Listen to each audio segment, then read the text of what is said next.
तो दोस्तों आज आप लोग देख सकते हैं मैं देसी संगीत को डिफिनेशन करने वाला हूँ।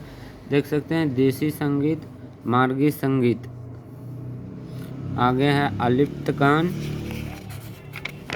और नेक्स्ट पेज है हमारा रूप्य का आलाप और रागा आलाप।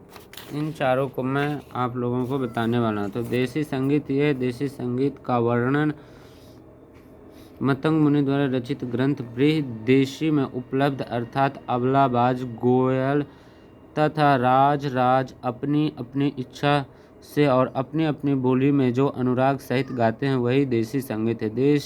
देश में ध्वनि की यह प्रवृत्ति है कि जिस कारण से इसे देसी की संज्ञा उपलब्ध है। न साधारण शब्दों में हम कह सकते हैं कि देश देश की रुचि के अनुसार हृदय में प्रसन्न करने वाले गीत, वादन व नृत्य को देसी संगीत कहते हैं। नेक्स्ट डिफिनेशन है हमारा मार्गी संगीत।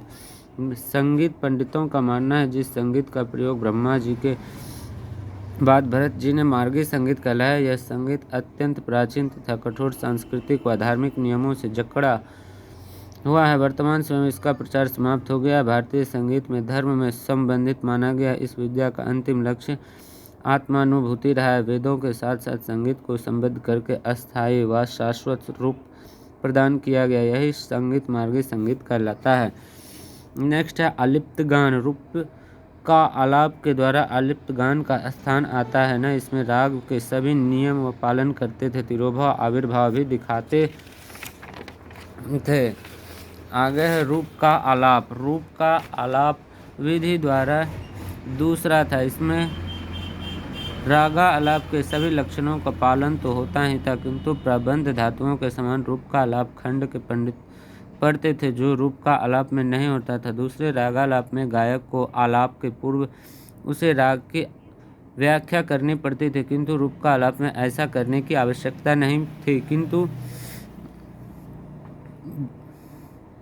बहस्व शब्द या ताल सहित प्रबंध के कारण स्पष्ट मालूम पड़ता था। तीसरे रूप का आलाप रागा आलाप की अपेक्षा अधिक विस्तृत होता था। इस प्रकार रूप का आलाप रागा आलाप की दूसरी सीढ़ी थी।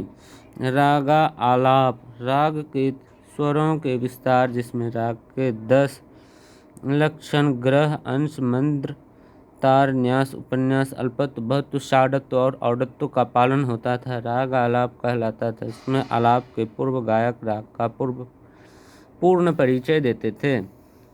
आगे कुछ डिफिनेशन के लिए हमें कमेंट करें।